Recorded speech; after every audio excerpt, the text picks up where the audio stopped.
Hey, good morning, Facebook friends. Welcome to Veggin' Out with Kay. Take 3. So excited. We're here at my Campbell homestead.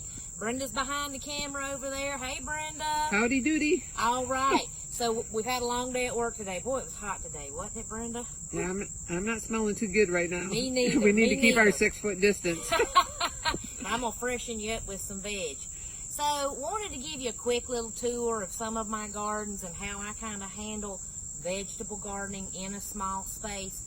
And then I'm going to show you how to do a hoop with frost cloth so that you can extend your harvest. So, Brenda, this is one of my gardens, and you see I just put gardens in the middle of the yard, much to my husband's dismay. He's got a mow around them for me, and I just keep plowing up new ground. But I love it because it's accessible, and they're small, and I can get in and maintain them, keep them weeded.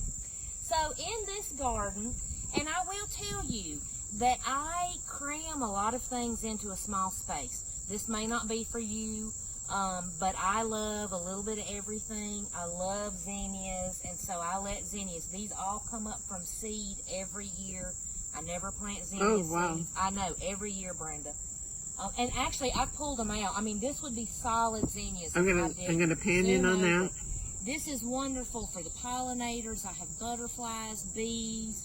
The goldfinches love it, the purple finches. So I just kind of carve out areas to grow.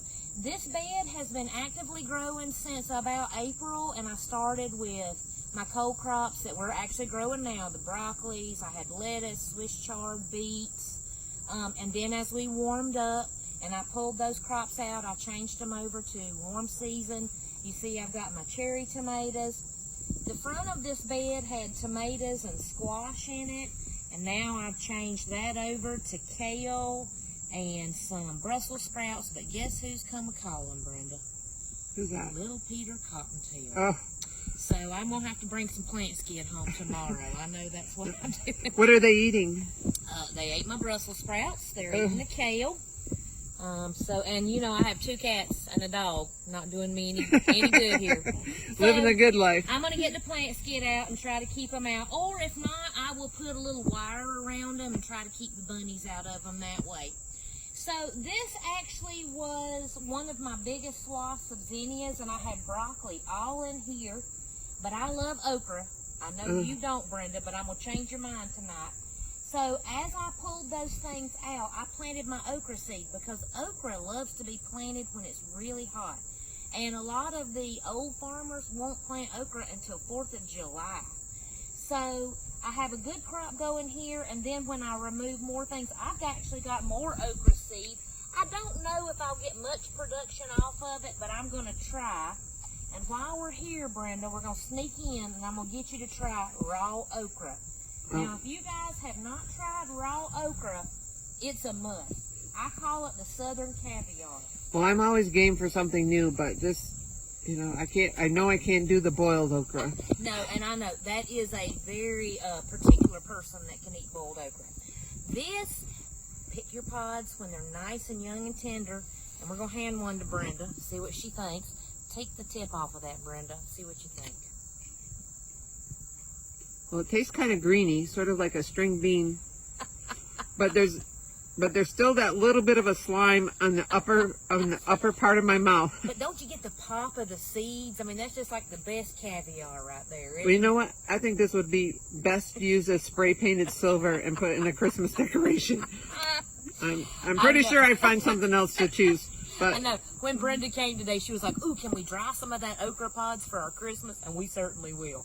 So this is how I change over the garden. Pull things out as they get done, and then pop new things in. Again, this may not be for you. All right, Brenda, we're going to walk this way. I'm going to take you around the front. Is there any way I can have a tomato? Oh, yes. I kind of got this little taste going on. I'm not sure I can keep filming with it going on. These are my good cherry tomatoes. There Thank we you. go. These are delicious. And this one has done well. Now, I'm going to be honest. You'll see that I am losing leaves. This plant is infected with late blight. And that is something that tomatoes get all the time, every year. I have never had a tomato plant that made it to the end of the season without getting late blight. It is actually an airborne disease. And you can try to do calcium and your tomato tome, but sometimes it's just, they don't make it. So I grow tomatoes every year, but I know that I'm probably not going to get the bumper harvest that I would love. Well, they look, I mean, you still have a lot of them left on there, a lot of red ones, too. This cherry tomato has fared well. I had a Rutgers here that did not. It got the blight and went down quickly. So I pulled it out the other day, and I've got my kales going. You still have a lot of blossoms left on your tomatoes. I mean, look at the blossoms on this. Isn't that beautiful? There's still a couple good months left. So we're going to be eating tomatoes for a while, Brenda. I think we're good to go. But shoot, come in here and zoom in. We've talked about fungus at our round table yesterday. This is the fungus, the leaf blight, that'll actually get on your zinnias. And it's not pretty, but I'll cut these back and try to keep them going until frost, just for the beneficials, because they love it. And it's great, great entertainment for me. Remember when I told you about how I leave my dill seed to go? This was a huge dill crop here. I've pulled it and eaten most of it, but you see how I've left some going, and I have little baby dills already coming back in here. They'll be great next year. They'll be great next year, or even this fall they'll come. Look at this. I'm going to zoom in on this one zinnia head. Look at the seed head on that one. Well, and you know why it looks like this? Because the goldfinches eat them to death. They'll come in and land like this, you know, and the kids will be like, Mom, something's in your zinnias. It almost looks like Astor's yellow, which is a virus that affects a lot of things. It does. It's goldfinch yellow, honey. Okay. So this is a cucumber, and I'm leaving, again, good and bad and the ugly. I left this going. Come in close, Brenda. Let me show you my enemy for the year. The stinking Mexican bean beetle. They have eaten and eaten and eaten. I picked and I left these tonight because I didn't want to pick them until you guys had a chance to see them. You see how they have eaten my leaves. The larva usually is somewhere on here. Now, when y'all get going, I'm going to come out here and pick these off. And I have limped this cucumber along. This is the only cucumber I planted all season. But you see, I'm still getting production. Here's baby cucumbers. It's still got buds on it. So, you know, it's not pretty, but it works for me. And that's kind of how I tend to have my gardening theory. This is Swiss chard and beets that I planted in the spring. I know, I'm so excited. Can't wait for Faye to pickle these for us. I know, I love me some beets. Oh my gosh, I know. So beets here in the front, and don't forget, everybody, eat your beet greens. They are so good. You can saute them up, eat them in salads. This is my Swiss chard, and you can see I have cut and cut and cut and eaten on that. So this will change over then. I've got some peppers. Again, got a weird virus on them, but I'm trying to keep them going. Have you had very many peppers? I have not, but I've been using the Soil Diva for the past month, and I'm getting some buds to come on. I'm just hoping I get enough of a crop that I can pickle some jalapenos, and then I'm going to pull these and be done with that. All right, then we're walking over here. This is another section I have of raised beds, and you guys, I use whatever I can to make my raised beds. These are some locust boards that I got from an old barn that was being taken down. I've used hemlock logs and things rot, and I just replace them. So, you know, I'm always scavenging for things to make a raised bed out of.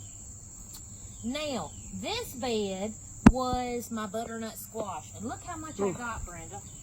I just pulled them last night, so I can't wait. I'll make us a big pot of soup. Do you like butternut squash? Yes, I do.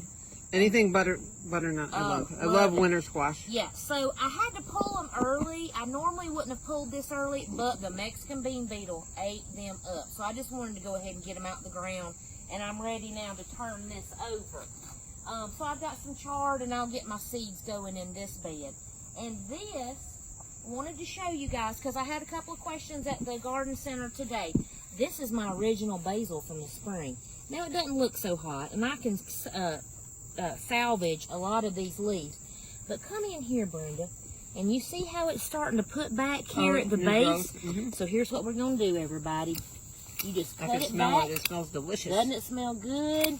We're just going to cut all of that back, and I'll send some of that home with you, Brenda. And you see now, this is going to come back and prolong my harvest. And that looks good. It doesn't have the Am I going to have to leaf blight. cook if I take basil home? No, you can. I'll make you caprese salad. Okay. I've got tomatoes. As You long got as any cheese at home? Yes. Okay, basil, and you're good to go. There's dinner. Tell Marty not to worry about it. All right. All right. So, I wanted to talk to you guys today about how to extend your fall crop harvest. You can use this in the fall and the spring.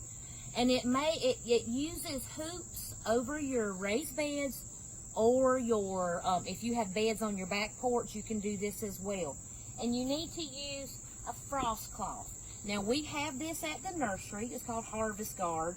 It is a thick milled, it is a plastic fabric, but this will help keep the frost from settling on your plants and damaging them, so that some of these crops now can go into, like we've talked about before, into December. But it doesn't feel like plastic. No, it doesn't. When you said that, but it is a plastic. It's not a cotton material that's going to absorb moisture. This will repel water. So this is a great, great product. So, Brenda, I'm going to step over here and we're going to show you a little bit. Now, this is an in-ground application, okay? And I'm going to show you a couple of ways you can do this. So I'm going to take some of these apart. And what I did is, thanks to Brenda's husband, Marty, who donated rebar. Love rebar. This is actually a steel rod that they put in when they're forming concrete. And you can buy this in different length sections at hardware stores. So I usually get like a 2-foot section for this application. And then you're going to stick it in, hammer it in the ground. You need about a foot sticking out from the ground. And then this is a irrigation pipe or a water pipe. You can experiment with all kind of different things. I found this laying around, so I used this. You can use PVC, but it needs to be flexible and it needs to bend, okay? So I measured my row, and then you'll need, if you want to do this at home, you will need a plastic pipe cutter. So it looks like this. It's a ratchet type of cutter. I'm going to cut just an end because I don't want to waste a lot. But as you see, as I crank it, so if you don't have a lot of hand strength, you can still do this, and it will cut it right off for me without much effort in my hand. So this is a good tool to have in your garden arsenal. You know I love tools, Brenda. Don't be leaving it out. I'm a tool fanatic. No, I'll put that back when we go in tonight. So, once you have your rebar set, you know how high you want your hoop, and then you will stick the hoop over the rebar, and that's a pretty strong hoop. Now, you can leave these here year-round. And I actually saw a cool post that a guy had come in here and put pipe in between them, and he used this whole thing as a trellis for his summer garden. Ooh. For cucumbers. It was really neat. And so then he would use it in the fall for hooping and putting the cloth over. So that's a great way. Now, Okay, can I ask you a question Yes. first that some people might be asking? Do you know how wide that bed is and how long the pipe is? you know what? I How don't do you know determine how- specifically, Yeah, how but do you I did. determine? The bed is about 3.5 to 4 feet. And I try to make my beds that wide because I'm short. Yeah. And I can only bend in so far. So I can bend in about 2 feet. So that's a good bed for me. So I would think, well, let's see if we can guesstimate, Brenda. We're good measures. I'd say this is about 5 feet tall. Let's do this. I'll measure against myself. Oh, nope, it's about 6 feet That's tall. right. It's a little bit taller, So 5.5. 4 foot wide bed, about 6 feet tall. And look how easy this is, y'all. I'm just sticking that on there. Sticking it on here. Now, Perfect. if you have a bed like we have at Raymond's, Brenda, you know how you don't want to stick rebar because I went to all that work to put the cloth inside. If I stick rebar in, I'm going to poke a hole in it. You can use a C-clamp, and I apologize. This is not the right size, but this was a big one that I thought you could see. Can you see this, Brenda? If I hold it against the color. So with this application, you would come in and you would put your pipe against the inside wall of your bed, and then you'll clamp it, you'll screw it into the side. Can you see that? Yeah. Is that okay? Yep, that works perfect. So this allows you to add hoops to your raised beds, maybe on your back porch, that aren't that deep, that you don't have a foot or two to be able to hammer rebar into. So that's a good. That's and perfect. you can get smaller of these at the hardware store. And then they can permanently stay in there, and again, you can use it as a trellis. Now, once you have this system in place, here's where the trick. This is where our one-hit wonder, because I did rehearse, y'all, because I got to do this by myself.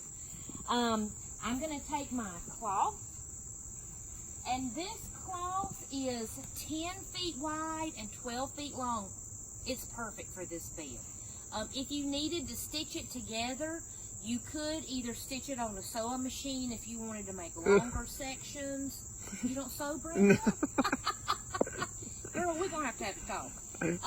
Or you can actually clothespin, or you could put staple. bobby pins. Staple. There we Brenda go. loves a stapler. That's how she sews, y'all. So what you do is you're just going to fling it over. And I have some yard art here, so I'm going over that.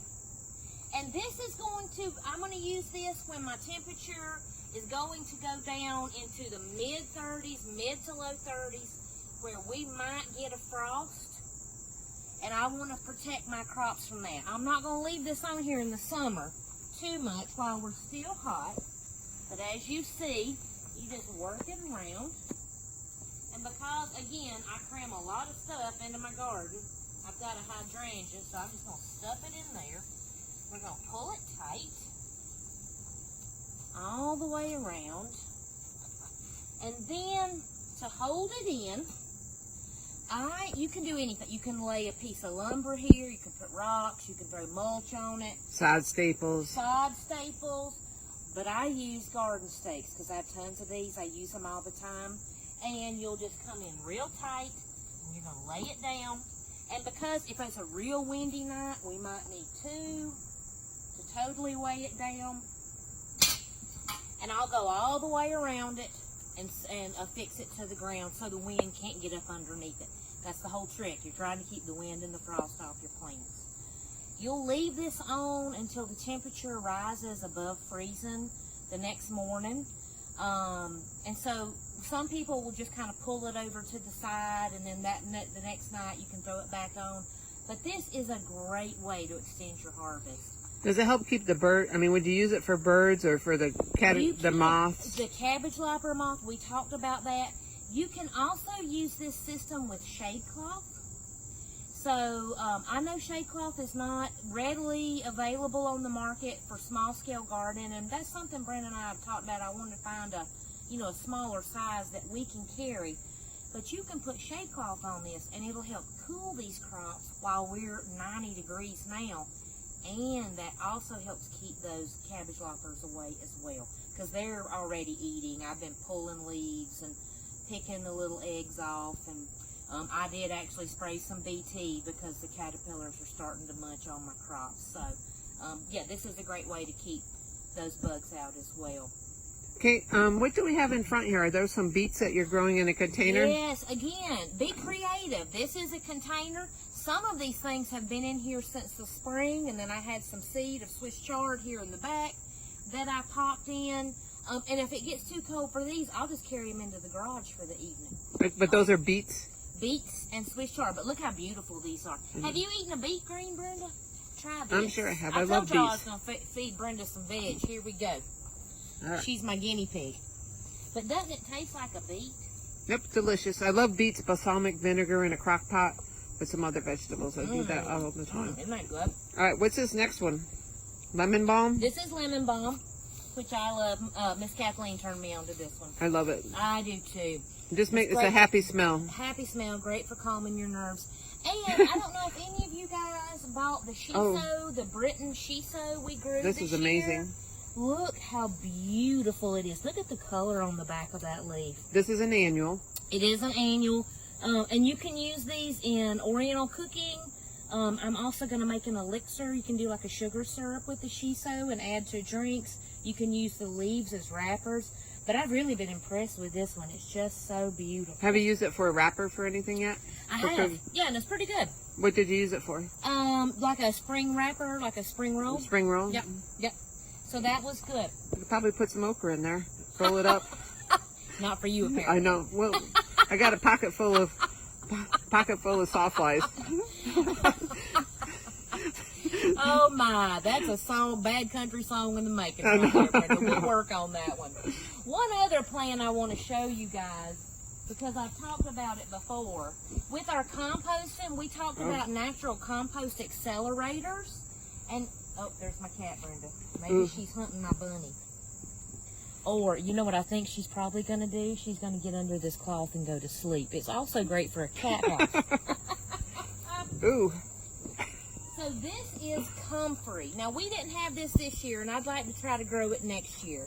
This is a vigorous perennial, as you Huge, can see. almost like a big foxglove. I dig this out every year, y'all, and throw it in my compost pile. And when I mean dig it out, I dig the root out every year and throw it in my compost. Because this is a compost accelerator. And you see what happens. Look how big it comes back every year. This and the native yarrow are big, yes. big for compost piles. Yep. And I actually made a little drawing salve the other day and used the comfrey in my drawing salve. So it's a great medicinal herb to have around. And if you're worried about killing something, you're not going to kill comfrey. If you can't go comfrey, you need to look elsewhere. That's right. All right. Well, Brenda, I think we're good to go. The sun is setting. I'm going to fill your basket full of veg and send you home to have some supper. Any questions? No, I think we're good to go. Just remember, tomorrow, Friday morning, we're going to have Jive for $5. Let you know what the new perennial is going to be for $5. I know we got a good one this week. Definitely, and don't forget, we're still going to do the Blue Ridge Humane Society fundraiser. Laura, despite the weather, was my cat falling off? I don't know what she was doing, but anyways, we're still going to do it. Somehow, someone sent Laura an invitation. Hopefully, she doesn't respond and misses us. But we're still going to do it, and it's going to start Saturday at 8 o'clock. Going to go 8 to 5. 10% of our sales that day will go to the Blue Ridge Humane Society. And also, if you donate $25 or more to the Blue Ridge Humane Society, you will receive a 25% off coupon for all regular priced perennials, shrubs, and trees. And we have a lot to choose from, like I've mentioned before. So come out and see us. We'll be out there with umbrellas if needed. Yep. And come support Blue Ridge Humane Society. They're such a great organization. We love them. So yeah, come out in the rain. And if it's not raining, that much, Richard from WTZQ will be there from the radio station, and he'll be interviewing some people. And don't forget to bring your pups or your cats for some pictures taking. We'll love to get them on film and share them with the rest of our Facebook friends, and just come out and see us. No doubt. All right, everybody. Happy gardening. If you have any questions, send them our way, and we'll keep answering, and I'm looking forward to next week. All right, Brenda. Thanks, Kay. Thanks, babe. Bye-bye.